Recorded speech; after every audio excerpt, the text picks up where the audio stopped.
Hello, hello mga kameta! Kamusta kayo dyan? Mga kait, Bulaga. Ayan na. Dami ng mga reaction pala nung isang araw sa Eat Bulaga 2.0 reboot version. Yan, ang daming, sabi naman nung, wag na tayo pumunta sa mga reviews.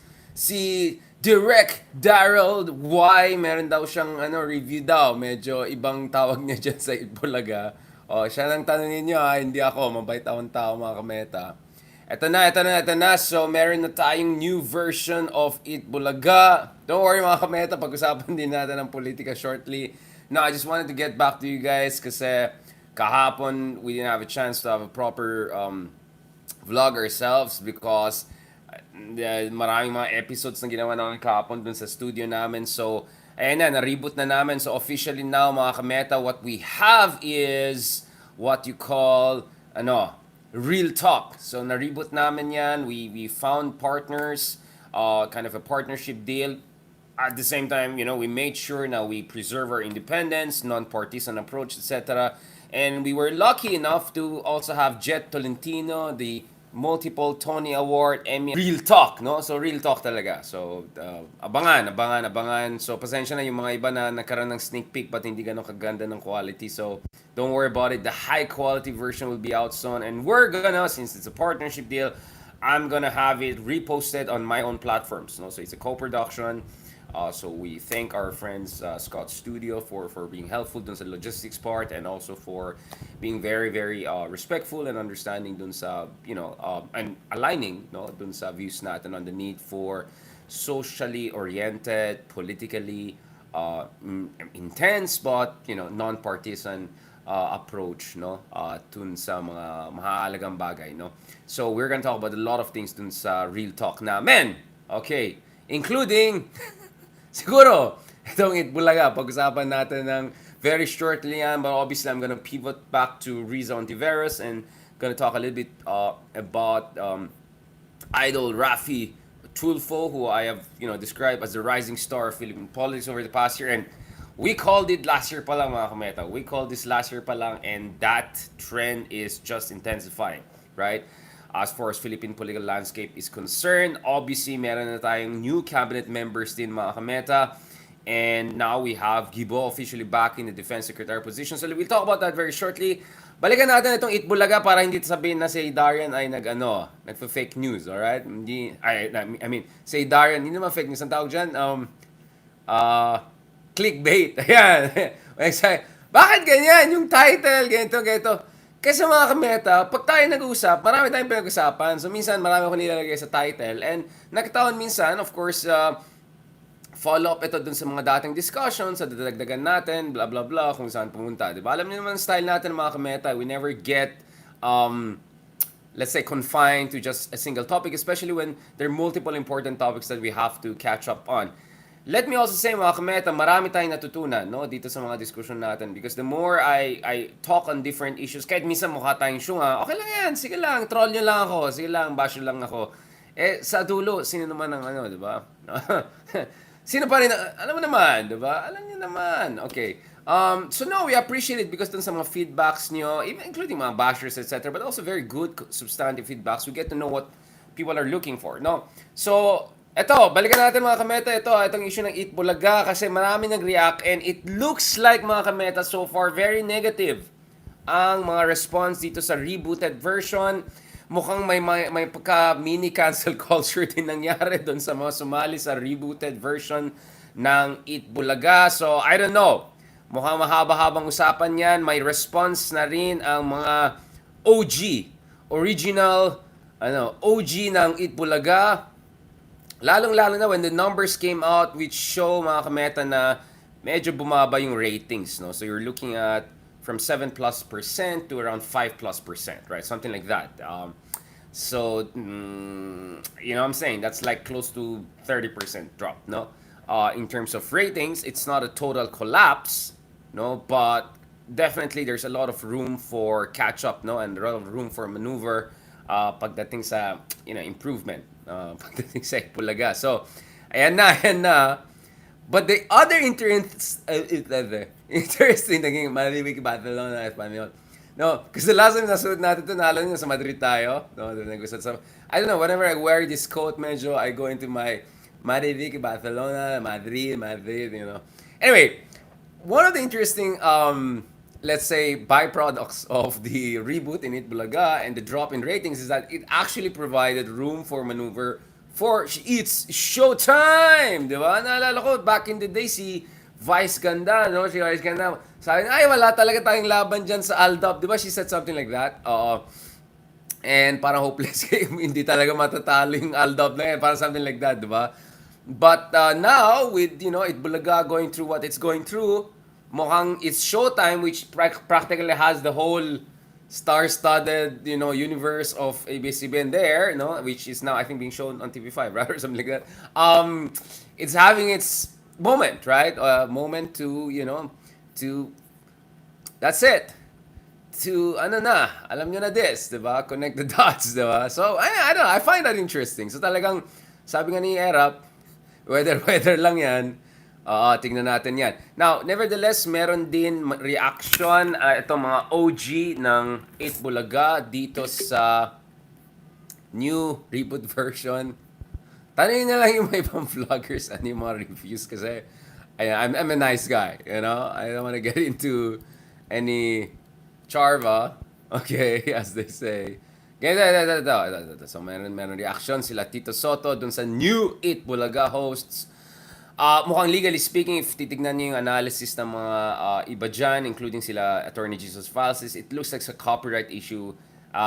Mahirapan yung kabila, yung OG dun sa argument na, wait lang, gano'n, na sa amin pa rin yung Itbulaga. Hindi, mukhang copyright, mukhang walang issue na yan. Talagang they're gonna keep the Itbulaga one. Let's see what the other side is gonna do. But ito, mga kameta, ito yung sinabi ng mga taga Itbulaga, wala na yata akong eyeglasses dito, so ito na lang. Ayan. Ang sabi nila, ayan. Tito Soto, Vic Soto, and Joy De Leon will bring Noontime Show Itbulaga with them to their new home network, TV5! Boom! That's it! It's over, mga kameta. Obviously, disclosure, I also now I'm working with that network. Uy, parang pumunta ako dun, hindi, joke lang. No, I mean, now, obviously, TV5 is now the new big thing, and I'm not saying it because lumipat na rin ako dun sa kabila. Having started with ABS-CBN first. No. Sabi nila, it will not change its title even if their former producer, Television and Production Exponents Incorporation, is still using Itbulaga but with a new set of hosts on GMA7. Following yung TVJ's announcement today, formalizing yung move nila sa TV5. Di ba mga kameta, we called this. Sabi nila, sabi natin, papunta yan sa TV5. Ayaw naman kinig sa akin. Alam ko yung sinasabi natin dito eh. Alam natin. But the showbiz mga kameta, alam natin yung sinasabi natin. Minsan, hindi naman parati. But at least we call this correctly na TV5 talaga ang papuntahan dyan. Titingnan natin paano nila ikasya yan. Showtime, TV5, and then Showtime, Itbulaga, OG, and then yung new school, kabila naman. Let's see how they're gonna put that together. But this is it, mga kameta. Booyaka siya. Itbulaga, we're working on it. Sabi ni Tito, apart from free TV, TVJ's Itbulaga will be shown sa many platforms, sa cable at sa internet, ayon sa kanya. Sa isang interview naman sa CNN Philippines nung last June 5, so last week lang yan, sabi ni Tito, dun sa, ang punod dulo, leave it alone. Ayan, medyo, it was doing well, the ratings were as usual, mali yung sinasabi mo ba raw yung rating, nabawasan nga ng kalaban eh. Ang pinaka, doon, dapat hindi pinakalaman. Leave it alone. So, mukhang yun talaga yung bone of contention, mga kameta, na there were, siguro dun sa new management is they want some sort of reboot, change, sa kanya naman, sa OG, hindi mo na kailangan yan, things were going well, so let's just stick with what we got. No, of all these years, ito yung sabi ni Tito, of all these years, 44 years, hindi naman sila nakikialam sa amin, it was, alam niyo na, basahin niyo na, ayaw ko na makialam dun sa mga away ng mga yan.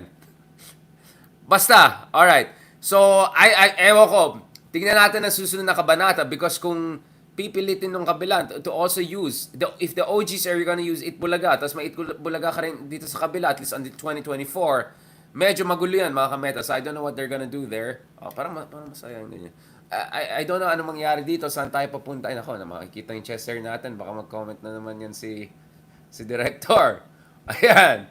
Anong sabi ni Direk, ano? Doon sa Itbulaga na reboot, nako. Tanongin niya si Mark Gambawa dyan, bahala sila dyan. So anyway, mukhang medyo magulo to ah. Mukhang magulo to. Magkaroon ng showtime sa kabila. Tapos isa pang Itbulaga run by the OG. And then meron pang reboot dito ng Itbulaga. Didn't do very well doon sa opening niya. Hindi naman all TV level na maraming bashers. Hindi naman ganun nangyari. But still, mukhang they have some room for maneuver. But mukhang the format is also very different because you no longer have the trio, the big three guys essentially running the show literally. But parang ang nangyari dito is ano yung show na parang, ano yung sa weekend na sayaw dito, sayaw dyan, performance dito, performance dyan, parang may pagka-carnivalesque, no? Parang ganun ang dating, no? So, medyo umiba, no? At todo bigay here. But some are wondering if this captures the essence of Itbulaga as what people have been used to in the past 44 years, mga kameta, and more than 30 years on GMA Network alone. So, tignan natin where this thing is gonna go, mga kameta. Very interesting. Maraming mga update dito sa TV5. Alright, kung may mga suggestion kayo dyan, mga kameta, ayan na. Ayan, mga kaibigan natin from Saudi Arabia, from Hong Kong. Maraming sumasali sa atin dito. Maraming salamat. Ayan, mga kaitbulaga around the world. Alam mo naman tayo, mga kameta, wala tayong kinikilingan, wala rin tayong ma-avoid na topic. Go lang tayo, sige lang. At dun sa mga syunga na hindi nila alam yung idea ng public thinker, public intellectual, whatever, bahala kayo sa buhay nyo, magbasa kayo ng konting, I don't know, Sartre or Camus or something like that. And so, sorry, hindi ito pa relevance or ito pa, no. Paki natin ano nangyari sa mga malaking bagay sa bansa natin at mayroon tayong karapatan ng pag-usapan ng mga bagay na yan kahit ang issue dito ay Itbulaga dahil may kinalaman yan sa ating buhay, sa ating mga formative years, lahat tayo malapit sa puso natin ng Itbulaga, no? At of course, what's happening with Itbulaga, let me be very clear, as someone who's worked in ABS-CBN, who worked for many years in GMA, who's now with other folks on the other side na kapatid, of course, meron din ako paki kasi I'm also looking at the evolution of the media landscape here in the Philippines. So, sorry na lang dun sa mga gusto mag-cancel sa atin na gusto i-portray tayo na pa-relevant, gonna like, get out of here, you're third world people, you don't understand what is punditry, you don't understand what is a public intellectual, third world people, get out of here! Booyaka siya! Alright, having set the tone, let's go to something more serious, mga meta, which is, well, I mean, more serious in the sense that, politically speaking, gusto kong balikan yung article natin about Risa Ontiveros. I didn't get any response from the office of Risa, etc. about yung, bahala na, I don't know how they read this issue, but pag-usapan natin to ng konti, okay? Pag-usapan natin ng konti yan because once again, it looks like I'm the only one who bothered to say this in public, no? For some reason, I'm not seeing other thought leaders, other mga pa-woke leaders, mga pa-woke thought leaders, mga, I don't know, yung mga iba dyan, no? Alam niyo na yan. Let's see. Now, mga kameta, let's talk about this. So, our column yesterday, the title was, I want to get it right because I kind of played around the title because may parang, hindi naman double meaning or so. Ito, Risa Ontiveros, a singular struggle. Yun po yung ating article, column sa Philippine Daily Inquirer kahapon. Na-post natin dito sa page natin. And I'm glad to say that mukhang the response has been good, interesting. Minus the usual trolls and, irrelevant people. And, some columnists and friends that I respect also seem to have appreciated the context of what I was saying. And it looks like, once again, we are the fool who bothers to spell things out that have to be spelled out. So, ito po yung article natin. Risa Ontiveros, a singular struggle. So, kitang ko ng sarili ko. Nakikita niyo naman ako. Parang weird naman, di ba? Andun na makakuha. Tapos, caption na naman yung mga trolls. Ito. Yan. Wala na yung picture ko. Yan. Okay, isin natin yan. Ayan. Okay. Yan. Okay. That's it. Alright, that's it. Booyaka siya. Pag-usapan natin yan. Okay. So, dun sa article natin, I actually like how I started the article. I said something like, The pendulum of Philippine politics has often swung between two extreme poles, mediocrity and megalomania. And then I connect that to the whole Maharlika Fund, the debate around it, etc., the legislative branch, blah, blah, blah, blah, blah. And then enter Senator Risa Hontiveros, who once again was the only dissenting voice in the Senate. Ewan ko na dyan dun sa mga nag-absent or pa-absent or I don't know, what do you call it? Abstain, yung mga ganyan stuff. No, no, no. Make your stance very clear. When you have an extremely polarizing, controversial issue, make your stance very clear. Are you for it or against it?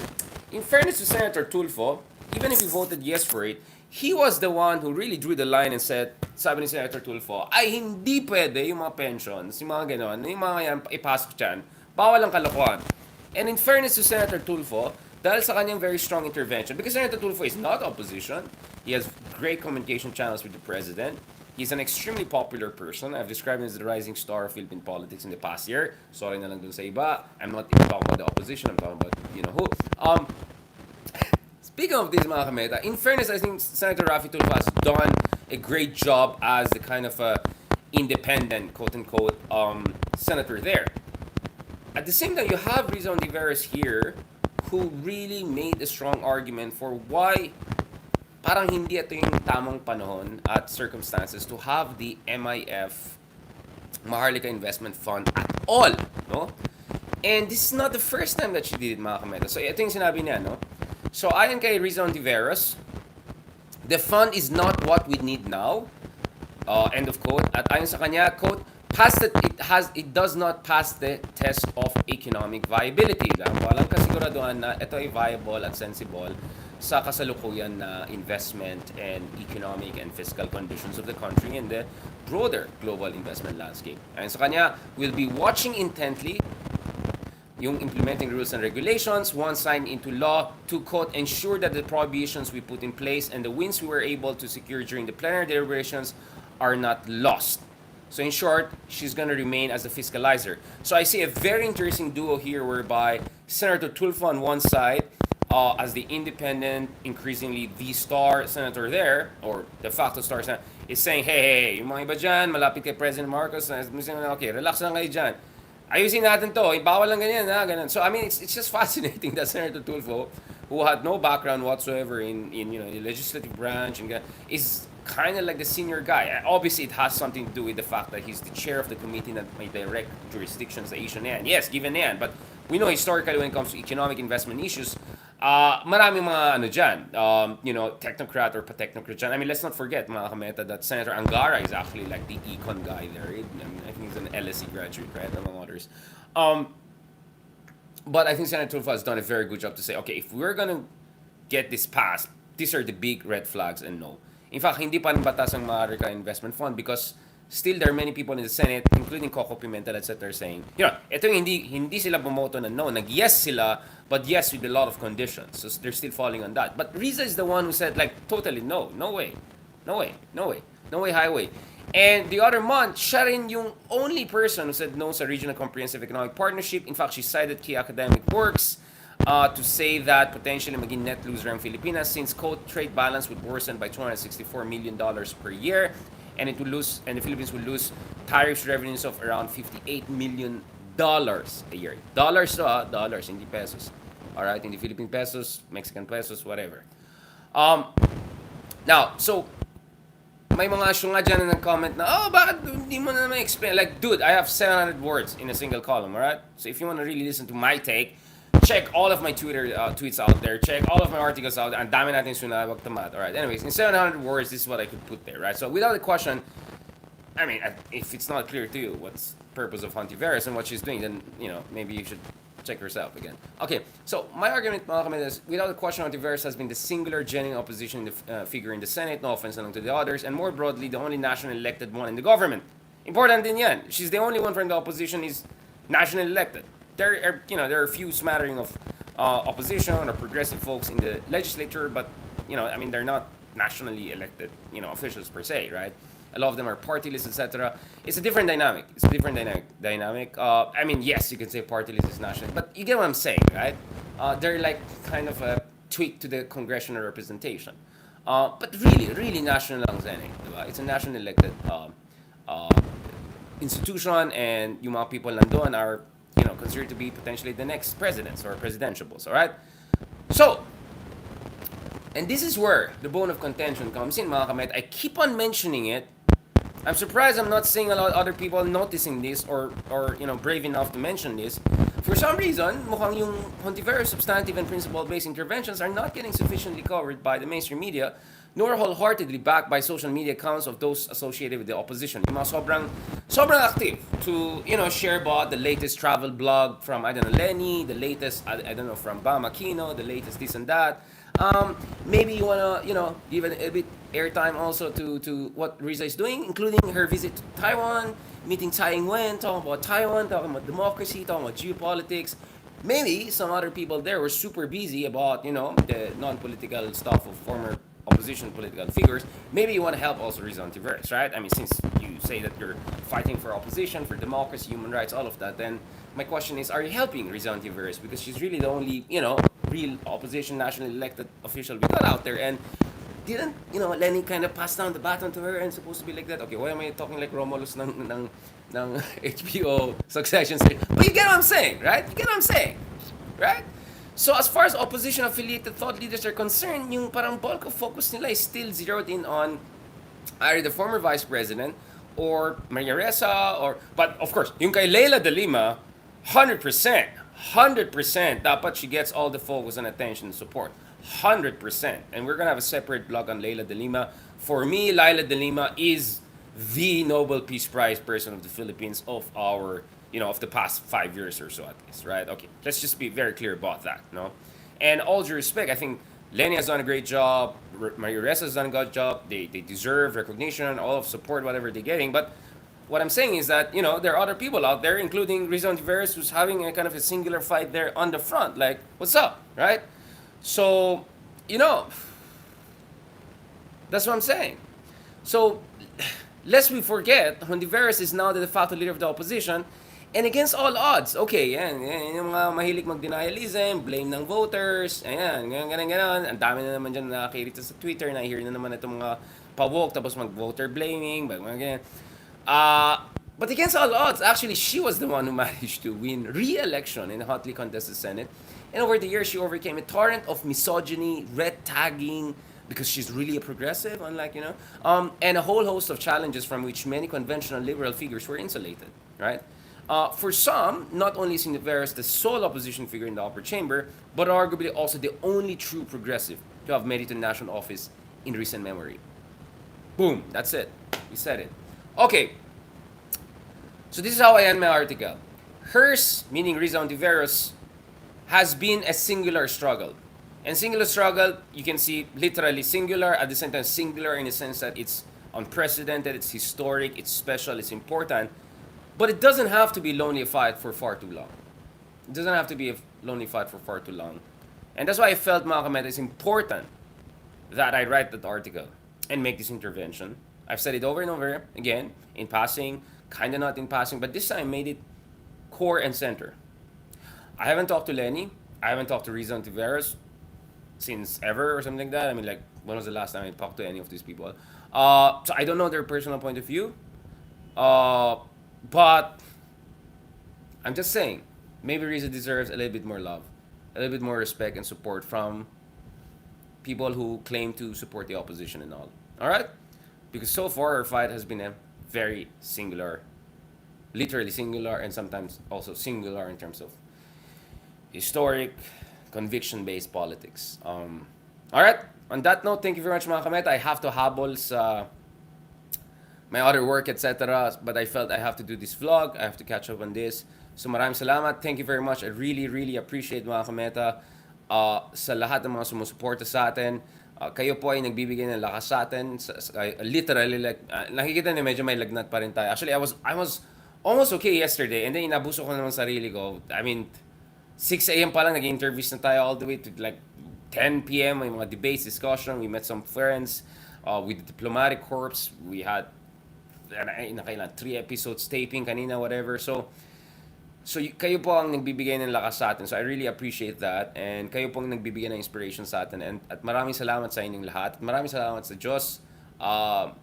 dito sa mga platforms na meron tayo, dito sa bosses na meron tayo, and you know, I'm just doing my best to make sure that we use that voice for the good cause, and we use this voice, mga kameta, to call things out and to do what other people don't have the courage or the wisdom to recognize and to highlight in public fora.